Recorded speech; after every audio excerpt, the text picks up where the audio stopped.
Okay, the attendee level is sort of stalled out at about 14. So with that, I'll call this meeting of this work session of the Montoursville Area School District Board of Directors to order on this Tuesday, October 26, 2021, and the time is 7:07 p.m. At this time, I'll take a roll call. Mr. Conkle? Here. Dr. Mathers? Here. Mr. Ulmer? Here. Mr. Albert? Here. Mr. Ruffing? Here. Ms. Marriott? Here. Mr. Snell? Here. And Mr. Schimmel's here, and Dr. Beery, Dottie, did you say she may be a little behind schedule? Right. She got caught up with something. She'll be signing in late. Okay, thank you. Okay, this time we have a couple of presentations, and first, Brandy, we're going to go with our two hires from the last meeting.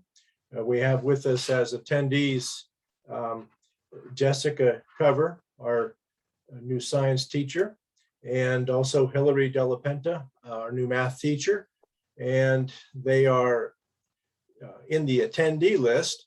And I asked our meeting host if we can actually open the camera up for a attendee, and we're not sure about that yet. Sebastian, do you know, can that be done?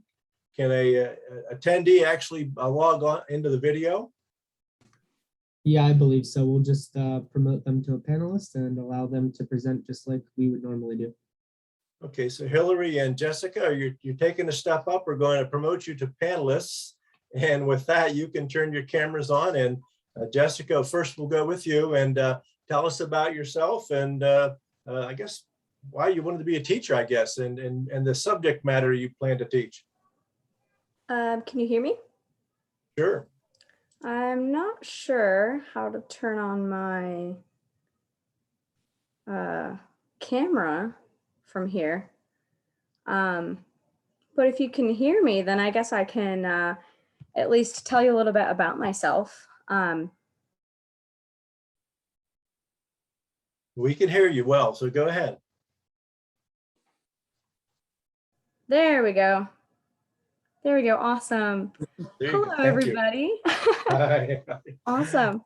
So I'm Jessica Cover. I am originally from from a small town called Millersburg. That's about 30 minutes drive north of Harrisburg. And I attended Lock Haven University. I graduated actually this past spring from my student teaching semester. And I got 2 bachelor's degrees from Lock Haven, one in environmental biology and ecology, and one in secondary education in biology. I did my student teaching at Jersey Shore High School. And I was super fortunate that I was able to do that in person this past spring. I then, right after I finished my student teaching, did a little bit of substitute teaching in the Lock Haven area. And then I got my first teaching job, which is the job I'm currently at East Pennsboro Middle School. I teach 8th grade science down here at East Pennsboro, which is like near Mechanicsburg, Harrisburg area. So I'm definitely really excited that I'll be able to move back up to Lock Haven. It's where I always wanted to end up. So I'm very, very excited that I'll be starting at Montoursville. And I got into teaching, to make a long story short, I wasn't exactly sure what I wanted to do with my biology degree. And I had always enjoyed helping my classmates learn and study. And one of my professors mentioned to me, they said, have you ever thought about teaching? Just, you have a disposition that seems like it'd be good for it. And I know you enjoy helping others learn. And I was like, no, I hadn't ever thought about it for some reason. And it's funny because my mom was a teacher, and it was one of those things where I was like, oh, like, I know what teaching's about. I don't, necessarily want to get into that. But I talked to my professor and I was like, that makes a lot of sense. So I started tutoring for biology at the university, and I absolutely loved it. And my professors were so awesome. They were able to get me right into some like education programs. So I was actually able to get into schools pretty much right away. And getting to interact with the students at both high school and middle school levels was such a joy. I mean, I love the kids. They're so awesome. They're always keeping me on my feet, and they make me laugh all the time. You're making me laugh. I definitely found my calling there. And yeah, so after just a couple weeks into my first block period, where I spent like a couple of days mostly observing teachers, I knew that it was definitely the right fit for me. Great. Nice story. Thank you. Well, welcome. Thank you so much. Hello, Hillary. Hello, thank you for having me. So I have a little bit of a different story to share how I joined the classroom. I completed my undergraduate degrees at Belmont University in Nashville, Tennessee. I guess first I should back up and say that I am originally from the area, but after I graduated from high school, I relocated out where I went to school in Nashville. I studied music business and religion, and ended up moving back to Pennsylvania. And I actually managed a graduate program at Penn State for a number of years. And I really enjoyed working with the students there. So that was really where my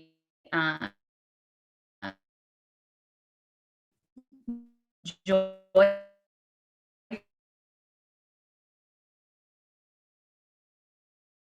from my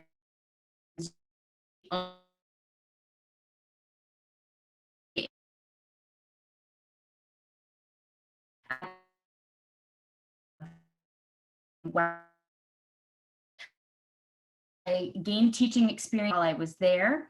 And then probably one of the only blessings that came from COVID for my family was the fact that my husband no longer had to work in the office. So he permanently works remote. So we were given the opportunity to move back home. So that's been such a joy and a blessing. And most recently, I've been teaching at Mifflinburg, and I am super excited to join the faculty at Montoursville. I actually had the opportunity to spend the day with Mrs. Krebs today. And I met all the students, and I had a fantastic day. I'm really looking forward to it. Well, glad to hear that. Good. Well, welcome aboard. We are glad to have you as well. So, Thank you. okay. All right. At this time now, we'll move on to Brandy Smith's presentation on the bond payment scenarios. Right, Brandy? That's what we're doing? Yes, can you see my screen? Yes. Okay, so I just have a real short presentation here just to give you an update on the bond payments, the early payoff. We started discussing these last year, and we did an early payoff of the 2014 bonds. We did that in January, and I told you I may be coming back with more to pay off early, and here we are. So right now, this is 2014, obviously we paid off. So the next one to pay off is the 2015 Bs. This is what is left of the 2015 Bs. We have two payments that are currently scheduled to be paid in this budget. One that's going to be paid November 1st for sure, and then one in May. So those are already scheduled to come out of this budget. And then we have our two payments for next year. So what I am proposing this evening, and is on the agenda, G2, and you have to approve G3 along with G2, is for us to go ahead and pay our interest on November 1st of the $27,342, and then pay off both of our principals. And I'll go through exactly how that's going to be done here. But I did want to comment here on the items that I have in red with the box around it. That is monies that we're saving. So as we pass G3, we would be taking those payments, and instead of paying that to the bank to have their money, we would be paying that to ourselves and putting that in our capital reserve account for future projects that we need here. So that creates savings. With the 2014 early payoff and the 2015 B early payoff, we would be just shy of saving and creating an additional $100,000 in revenue in our capital reserve account over this year. So that's how it would be over the next couple of years, but we've done it all in this year by paying off these bonds early. So what we're recommending is paying the principal due on November 1st from the general fund and the principal due on May 1st of 2023 out of the capital reserve fund on November 1st. The board needs to pass the resolution to the general fund to repay the capital reserve on the original due dates. And that's key because the board understands that we need to maintain our payments in our budget so that they are consistent and we don't have ups and downs in our budget due to bond payments changing. So this right here is how that would look. Balance of the capital reserve on 9/30/21 is there. And on 10/1, we had passed the resolution back in January to be making the payments for the 2014 bond back into the capital reserve. So we made that $20,000 payment for the interest in October. So that increased our capital reserve balance. What we're proposing here then is that we take the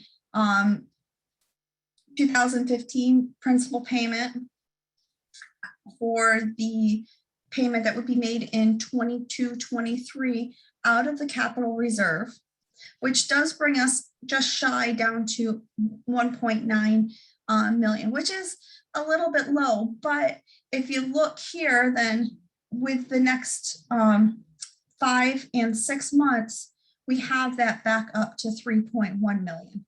And to talk about that bond payment that we are going to be making in April from the general fund back to the capital reserve fund, if something came up, that money is budgeted in this year. And we would be able to make that payment earlier, along with the May 1st payment. That is also budgeted this year. So we could make those payments back and get our capital reserve balance back up to 3.1 million if we needed to early. So then that moves us out of this year. So everything's budgeted up to that point for this year.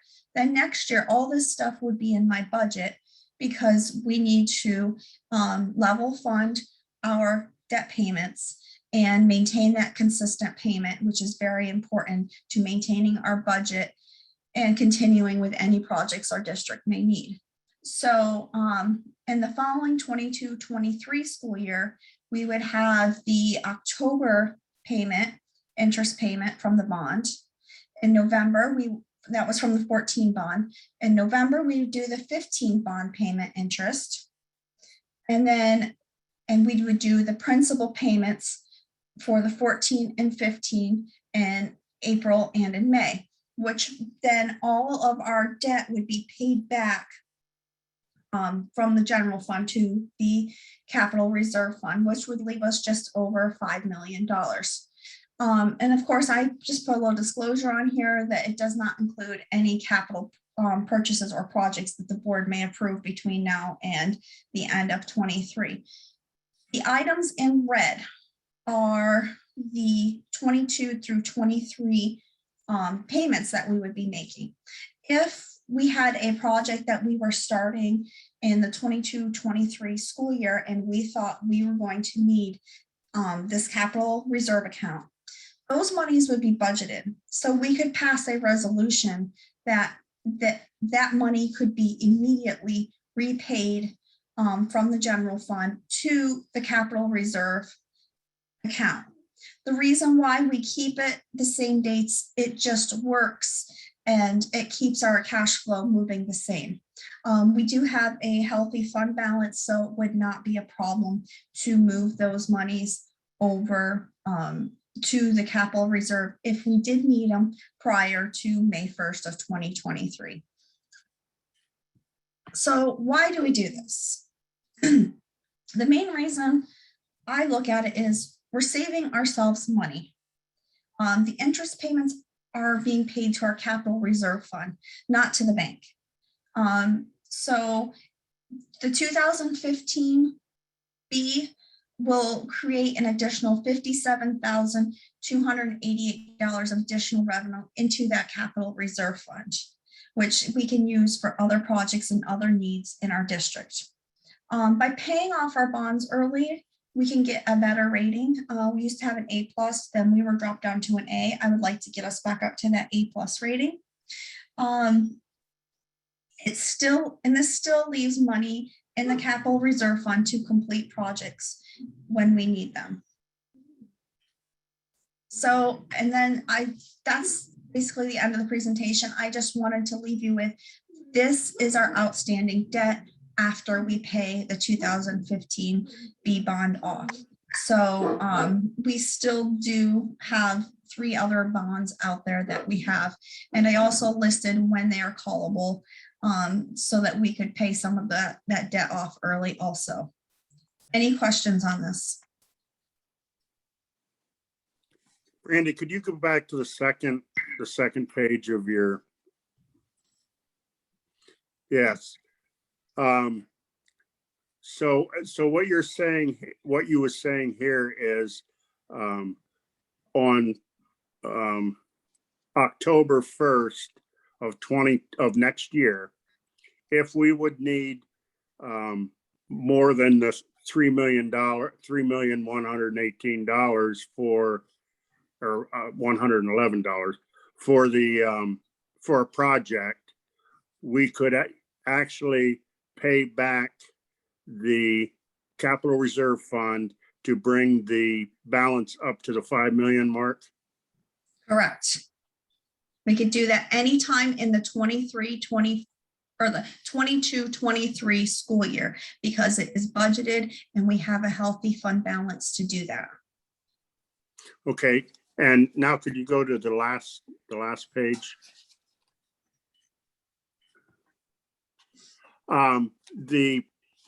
The bonds, the 16, 19, and the 20 bonds, the 35,590, is that the bonds plus interest? No, that is just principal. I do not have, I was just looking for it because I thought I had it here and I did not bring that book home with me that has it with all their interest in it. But the bond payments that have the highest interest that we would want to work on paying off first would be the 2016. And actually, depending on how the market is at that point, we may want to finance that as soon as we can, depending on where the market is at that point. It's not real high, but it's high for what we're seeing right now. But right now we're seeing extreme lows also. And I apologize if I would have done a quick addition there, I would have saw that it was just principal, but thank you for your answers. Yep. Anyone else have anything?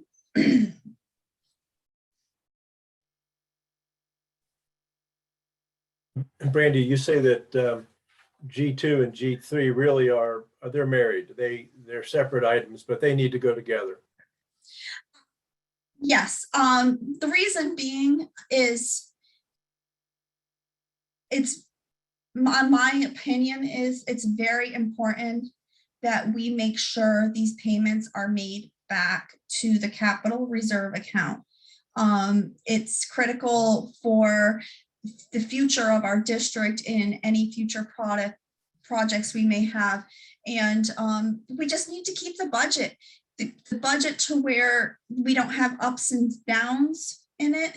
Because if we say, oh, well, we already paid that, so we can have a holiday in our budget and not have, we can't do that because then the next year it makes it go way back up and then we don't have that built into our millage, and it creates the ups and downs that we do not want. And this is a win for our capital reserve account. This is how we make our own money when interest rates are so low.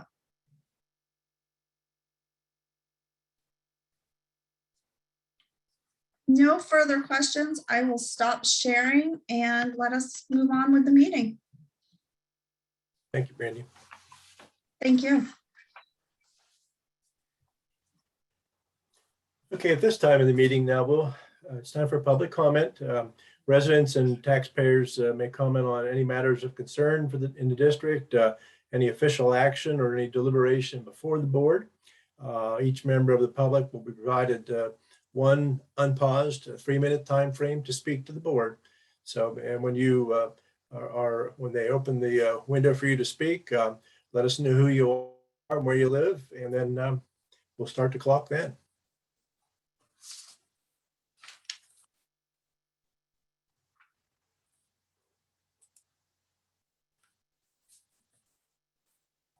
So public can feel free to raise their hand to speak now.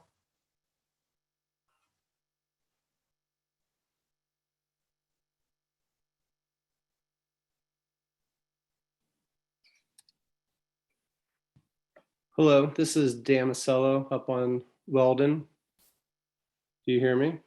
Yeah, Dan, go ahead. Hi there. Brandy, thank you for that presentation. I agree, getting these bonds paid off and maximizing some savings and earnings, building some consistency within payments.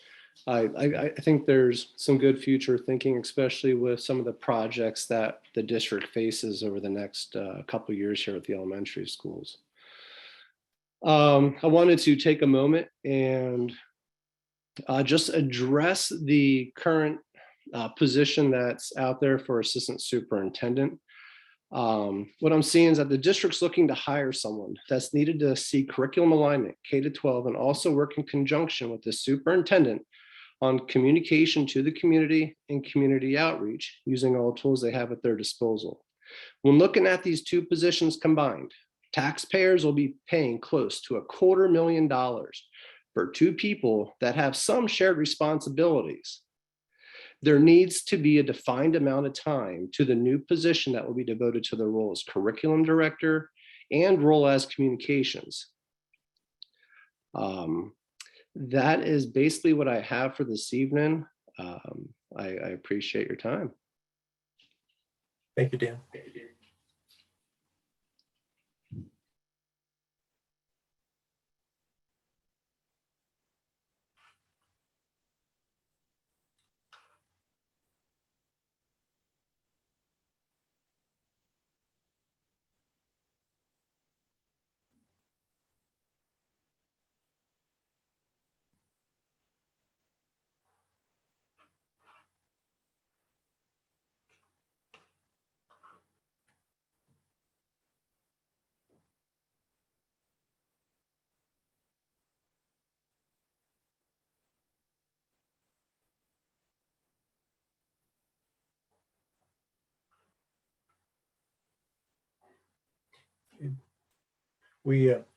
The host and I are watching the attendee list. We think someone put a hand up and put a hand down.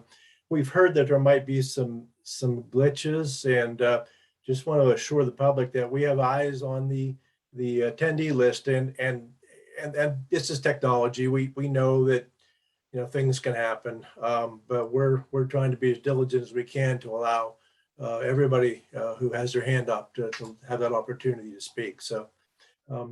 I see at this time, I see Brenda Oberheim's hand up. So go ahead, Austin, open that up. So this is Brenda Oberheim. Thank you. 192 Woodland Court.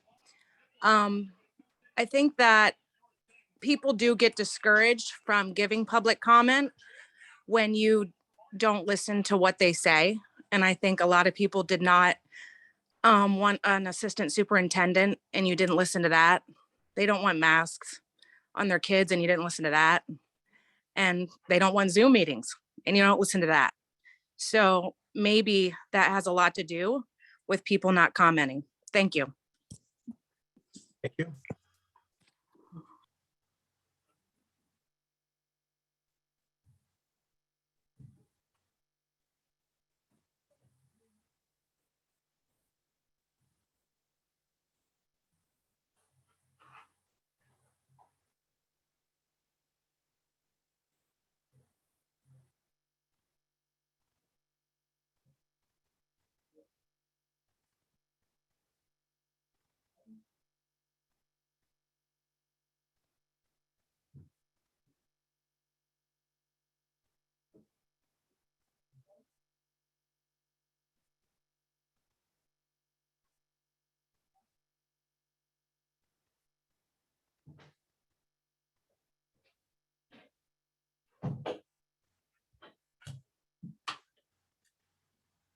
Carol, go ahead.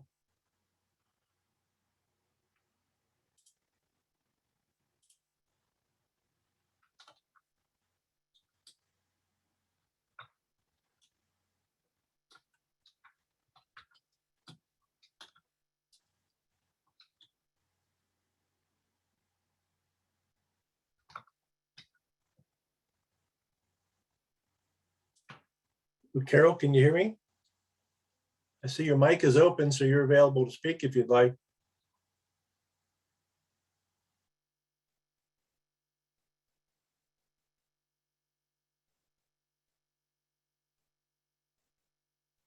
And just while we're waiting, maybe correct the technical glitch there. There will be a second comment period after the action item. So if you want to speak again, why there'll be that second period for that.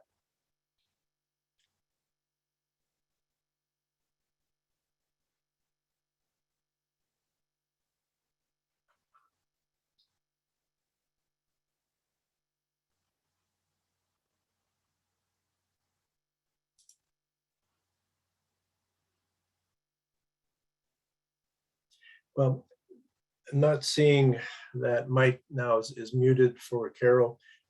Carol, there will be a second comment period if you'd like to speak then. So I think at this time, seeing no more hands, let's close the window for public comment and then pick it up a little while. And with that, then we'll move on to the agenda items for the evening.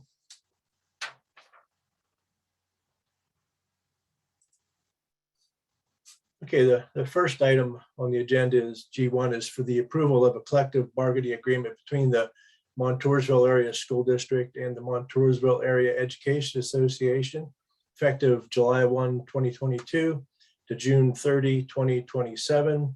And this time I'll entertain a motion to approve that. Motion to approve. Second. Well, okay. Dottie, I think I heard you first, and Bill, we'll give you a second if that's okay with you folks. Okay, comments or discussion?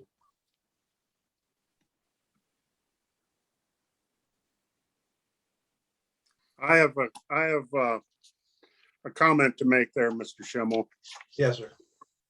I'm actually against an agreement where the average pay for a professional staff employee in Montoursville is around $71,000. And the average pay for an support staff person is below $20,000.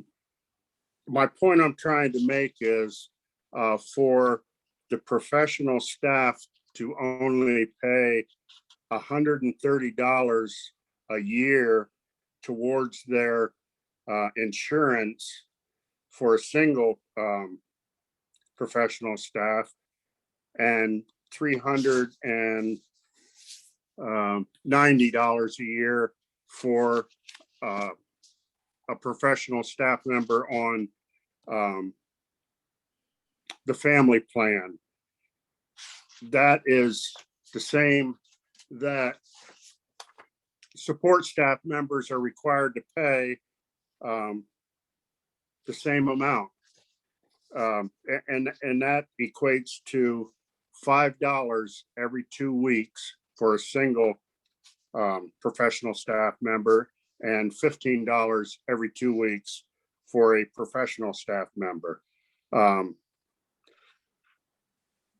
Therefore, I think that it's a slap in the face to our support staff members. Thank you.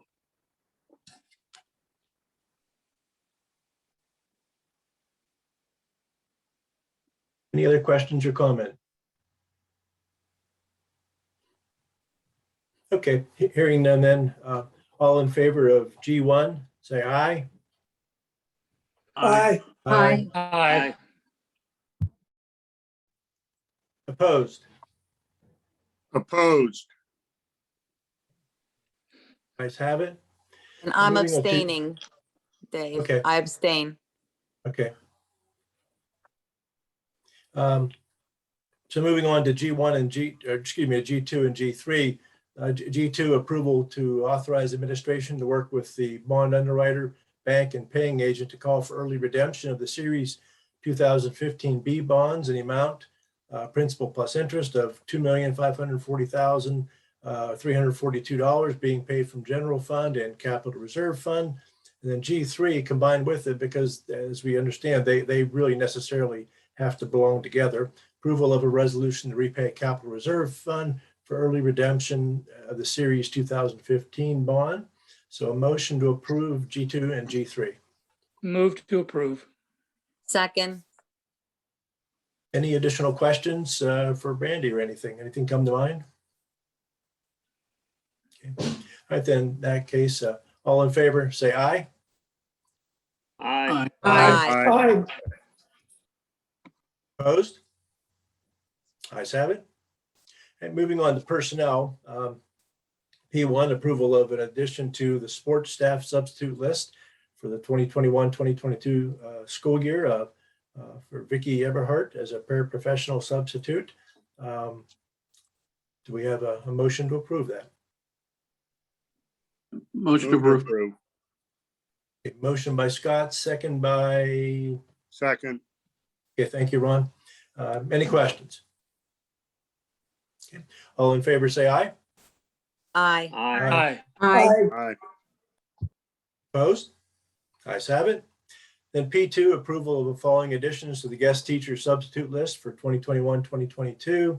And you see the list of 3 individuals there. We have a motion. Motion to approve. Second. Any questions? All in favor, then say aye. Aye. Aye. Aye. Opposed? Ayes have it. And Brandy, let the record reflect that Dr. Berry is with us. Did you miss anything, Dr. Berry? I just now saw you. Oh, yeah, I came in during Brandy's presentation. Very good. Nice to have you here. Thank you. All right, that finishes our agenda items then. We actually, before we go to public comment again, one of the items that I wanted to bring up tonight and was the idea of testing to get an early return of our children to school so they don't have to wait out that 10 to 14 days. The state's program at this point does not include that it won't pay for that early return aspect of it. The guidance doesn't recommend that, but that is guidance. And so the board, we may want to consider our avenues as far as allowing a early return mechanism in our guidance and how we're going in our protocols, in our practices. You know, if, like, for instance, if a student 2 days after or 5 days after their exposure, they get a test, and then, 2 or 3 days later, they get the negative result, instead of them being out 3 or 4 or 5 or 6 more days, they could return early, at least cut down perhaps 3 or 4, educational days. It isn't as I understand it, it's not it's a regulatory thing, or it's not like it's an order. This is guidance on how to proceed. And I know that some of the industries and even in the healthcare system, they're allowing for those, early returns if you get that negative test result. We can't. The other component we talked about a couple of weeks ago was a test where you test a whole classroom, that kind of thing. And I didn't sense that there was much interest in that approach. We were interested in a way to get students back into the classroom sooner. So I don't have a whole lot more to offer on that tonight, except that the state, that approach doesn't work with the state's testing program that they'll fund. We can't go that route. It would still have to be on the basis of individual students getting their own testing done and turning the results over to us. So any thoughts on how that might look, how that might work for us? I guess, Dave, I'm not following you when you say the state won't fund that. Is that part of the bringing that, the company that we talked about in Yeah, to do the yeah, test? They won't allow that now? right. I talked to, or I emailed with Dr. Hogan, and that's not a component that they are allowed to put in place yet. They would love to do that. They would love to see that be funded through the program, but they can't go there yet. And so, and they're communicating with the state on, why that might be a good element to add to that funding. But right now, it's just not there. It's still in terms of, in other words, the state, it's not in their guidance for us to do it that way. But it's not like they're saying, don't you dare do that. It's not like there's a regulation. It's not like there's been a health order that says thou shalt not. It's guidance. And as we know, the guidance in every sector is so different. Even in the healthcare system, it's different than what we're experiencing. Well, So, the guidance actually does say if they test on day 5 and they're negative, their quarantine is shortened to day 7. That's the CDC guidance currently, but I guess you're saying the state won't pay for that. right, it won't be part of that Okay. program. So So how do since we go that is- about? Go ahead, Dottie. So you're asking how we go about getting that available for our students? I guess what I'm saying is that at this point, we, as a district, are using the 10-day, at least kids are out at least 10 days.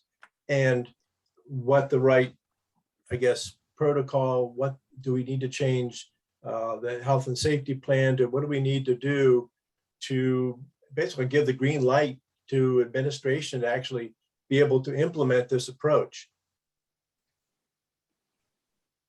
And I guess I'm throwing it out there for discussion. I'm not 100% sure how we navigate these waters. And I suppose it might require a phone call with the solicitor just to make sure.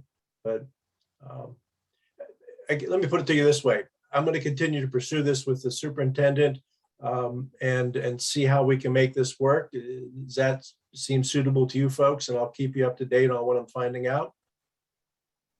Yes, and I guess kind of back to a point Ron raised earlier,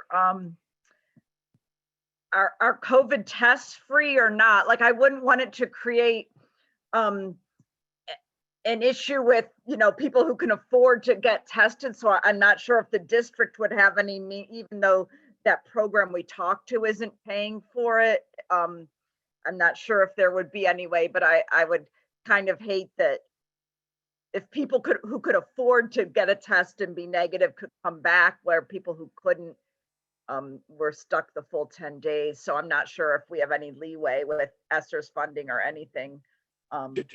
To reimburse, basically just to reimburse for a test if someone has an out of pocket for a test. I guess, yeah. Yeah. I mean, I would favor myself too being able to do that. Now, I know of a scenario where someone just got a test and their insurance covered it. I think many insurances are covering the test. But I suppose there's cases where they're not, that there is no insurance and it might be out of pocket.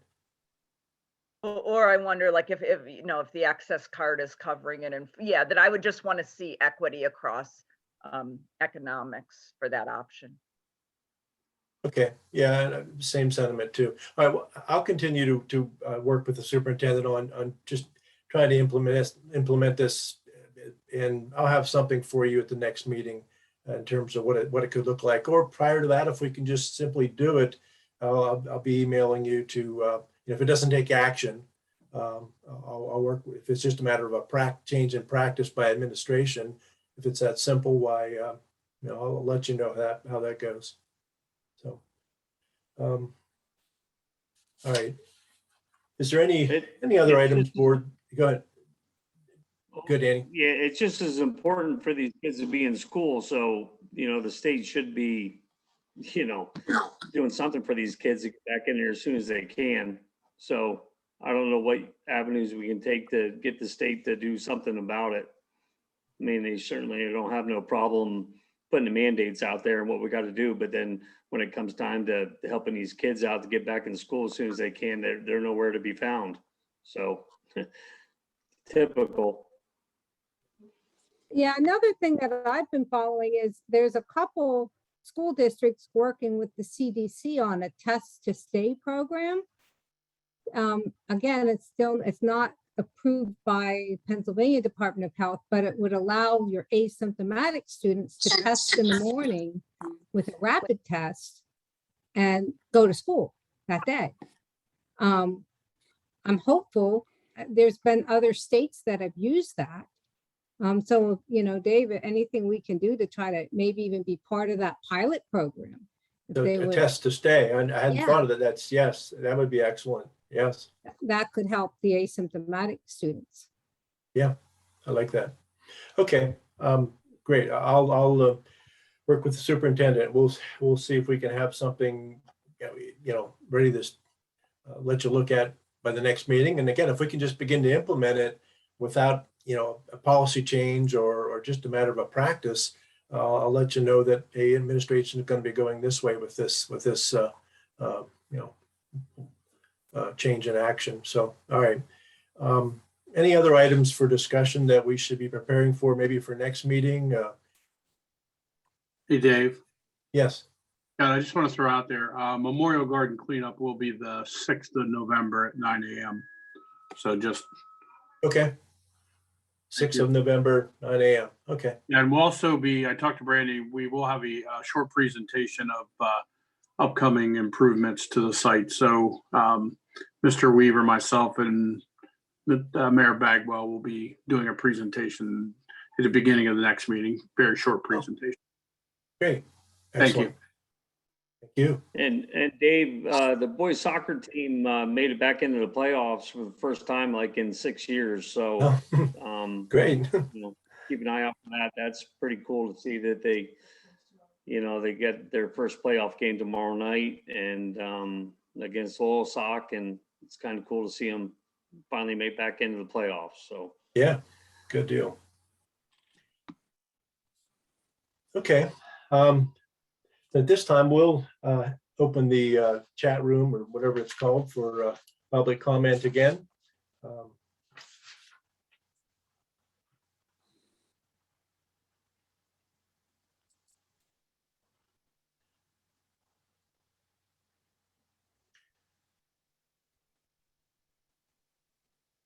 We have some hands up, and I see Carol, and hopefully, Carol, we have the technology squared away. You can speak to us.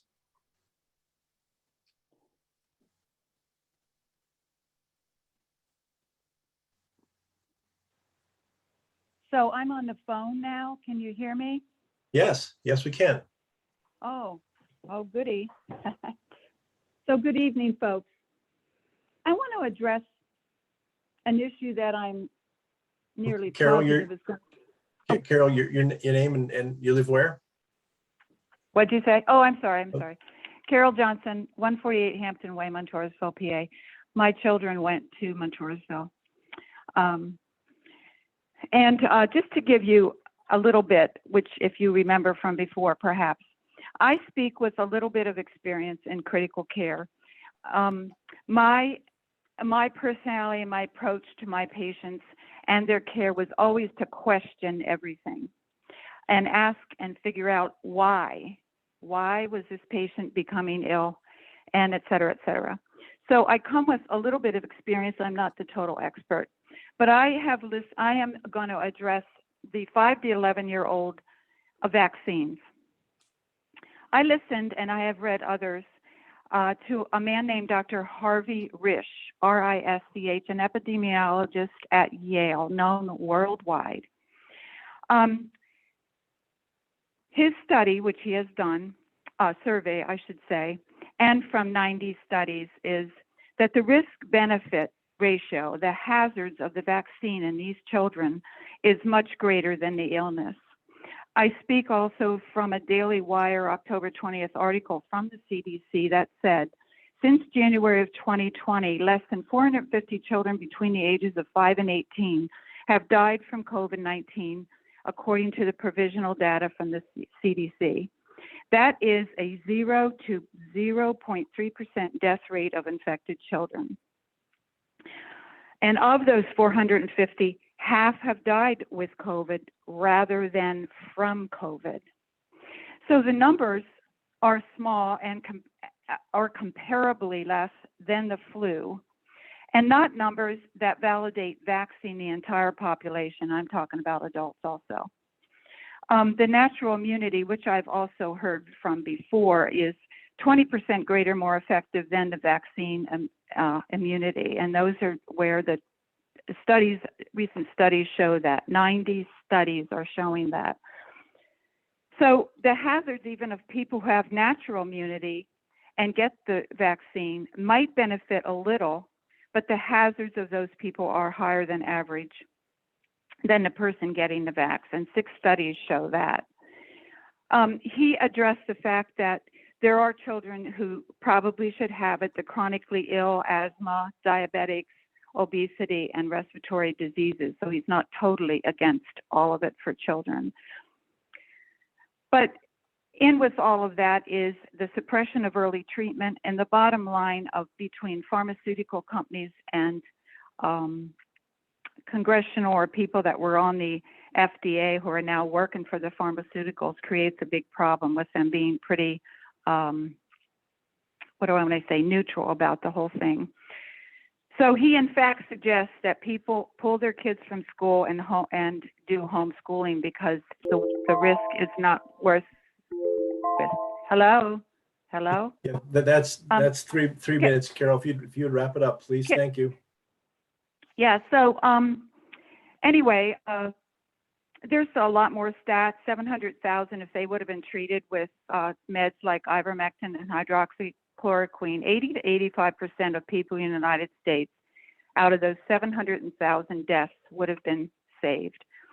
So secondary, Mr. Schimmel, I'm asking you, since you said it was your decision to have Zoom meetings, I'm asking you, is there a way for you to reconsider having in-person meetings? And is there not any way that you can answer questions so people don't have to keep repeating themselves and you don't have to keep listening to the same questions?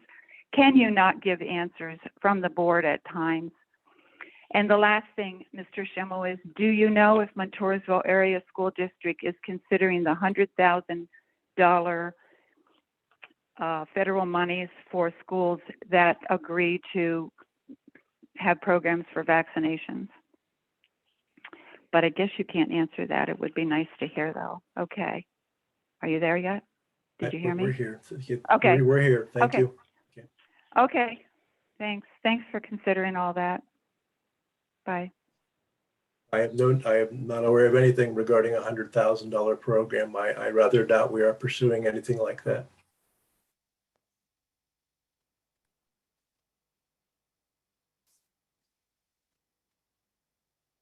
Hello, Daniso here again up on Weldon Street. You hear me? Yes, Dan, go ahead. All right, first, thank you, Ron, on your comments about support staff not being properly compensated for the work they do. These are often the positions that go left unfilled inside schools because of poor pay and benefits, but yet they're integral to smooth operations of our schools and provide crucial supports to some of our neediest students. So thank you for speaking up on support staff behalf. Being a special education teacher myself, I work day in with support staff to help service some of my students. So I know what kind of role they play within a school. Second is the assistant position. There's one thing I wanted to bring up again, or not again, but just I didn't get to say this before. But the last vote about this position, I believe it was 5-4 for this position, which is as close as you can get to a split decision. Obviously, there's reservations on the no side.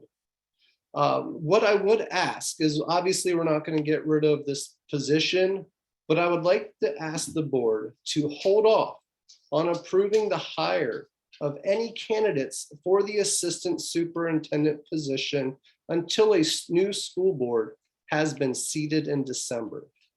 Thank you.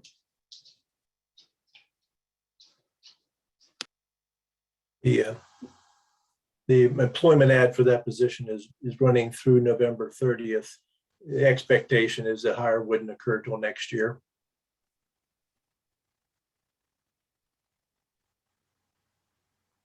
If indeed it does.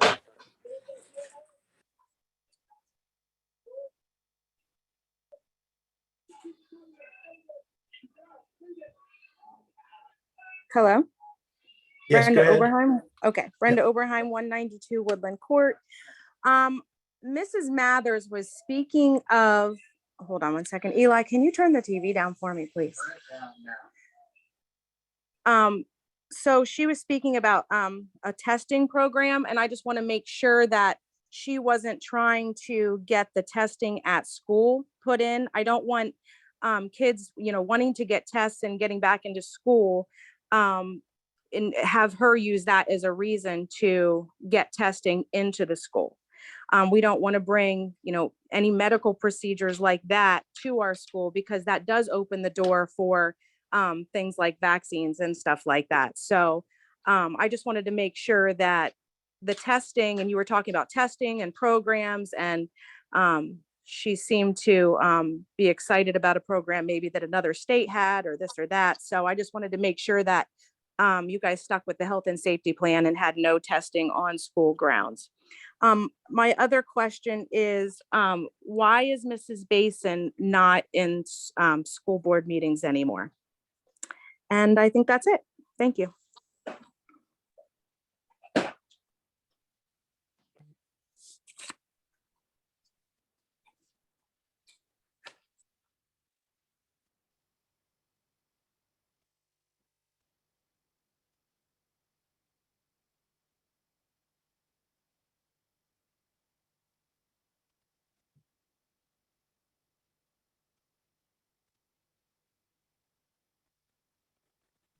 Reminder that the comment period is for a 3-minute unpaused comment period.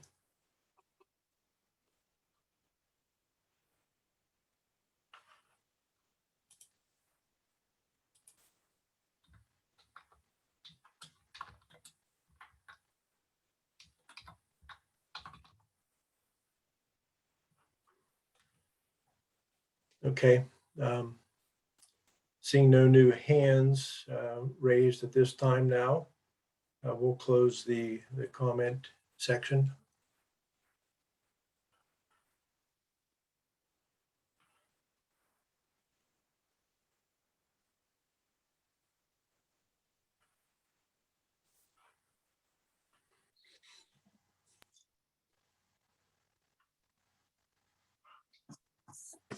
Okay, board.